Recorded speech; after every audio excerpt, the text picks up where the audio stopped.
Bütün insanlar ölüm halında nədir? Can verən adamlarda insanların, həmin adamların ürəyinin sözünün tərcüməsi budur. Bax, mən li qeyruk. İlahi, səndən başqa kimin var? Səndən başqa kimin var?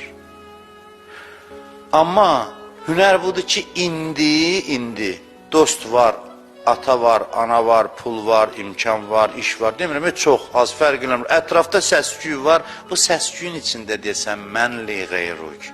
Səndən başqa kimin var? Vacib deyil can verəndə deyəsən. Can vermənin sənə verdiyi hal keyfiyyətini azaltdı halın. Özün əldə eləmədin, şərait diktə elədi halı sənə.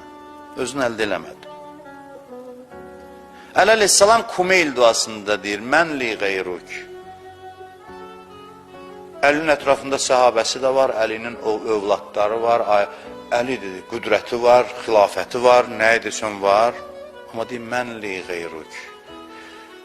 Səndən başqa kimin var ilahi? Bax, bu halı özü yaratsın gərək adam özündə. Adi dindarlıq eləməyək, dindarlığın hissini yaradaq. Dindarlığın hissini yaradaq. Namazda atalıq hissini qoy qırağa, övladlıq hissini qoy, müdürlük hissini, işçilik hissini, daxil ol bəndəlik hissinə, bu hala. Mən indi bəndəyəm. Və yavaş-yavaş namazdan başla, sonra hər yerdə o bəndəlik hissi səni müşahidə edəcək. Hissindən danışıram, ya bəndəlik halı. Bəndə hansı halda olur? Bax o hal.